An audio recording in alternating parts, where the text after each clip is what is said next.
I despair for my country. I despair for what the cultural Marxist, political left and media have turned it into. They label everything they don't like as far right because it serves three purposes. One, to stop the fence dwellers from listening to the message. Those who do not know will automatically be averse simply by the association of the slurs.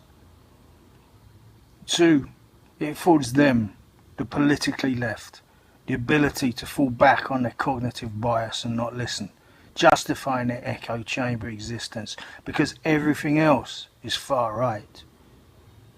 And three, it excuses their intellectual cowardice. I don't engage because they're far right Nazis is a much easier, more self-righteous pill to swallow than I don't engage because I'm too scared to confront the possibility that everything I believe and hold to be true may not be true.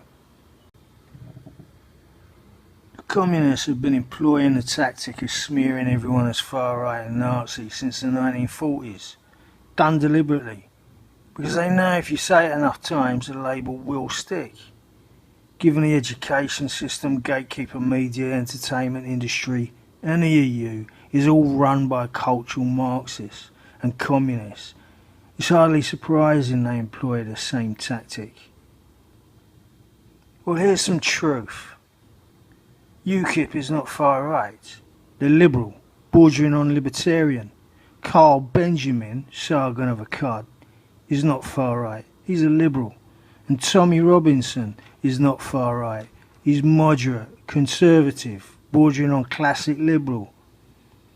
And deep-fried Mars bar Mark from up in Scotland there, Count Dankula, he's not far right. He's, well, I don't know what he is, probably paints himself blue or something, I don't know. But none of them are remotely anything close to far right, barely crossing the line into right wing. But the media slurs and smears stick when people simply do not question or confront their cognitive bias. Joseph Goebbels, he was the propaganda minister of the Nazis. He infamously said, tell people a square is a circle enough times and they'll believe it. Well, you know what? The media have been telling everybody that UKIP, Benjamin, Robinson are far right. And just about everything they don't like is far right. And they say it so often that people believe it. They don't even question it anymore. And so in the tiny soya-infused minds of the progressives, the gullible and the unquestioning conformists, these attacks on political candidates, they're justified. Well, I'm sitting here and I hope the Brexit Party and UKIP have cleaned up on every MEP seat they contested. And I hope Tommy Robinson has won his seat.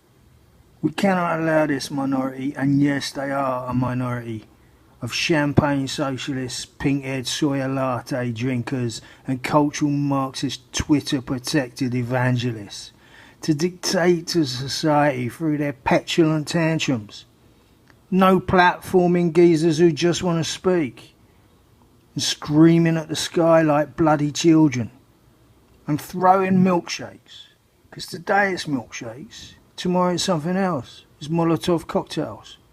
If the people who followed Tommy and UKIP were not so calm, decent and restrained, they'd have ripped throats out of these skinny little soya-infused pink-haired gender-ambiguous numpties by now. The left need to be extremely grateful that the so-called far-right thugs and Nazis are not the far-right thugs and Nazis they've always claimed them to be. Next time one of these activists confront you, insults you, accuses you of being a bigot, a fascist, a Nazi scum, just remember, these are the people who've chosen a high profit margin added value artificial junk food product from one of the world's most vile global corporatist companies as their symbol of revolution. That's how brainless these pillocks are. Don't tell them, because they won't understand. They don't have the intellectual capacity to comprehend their own stupidity. But just smile and walk away, knowing that we are taking back control.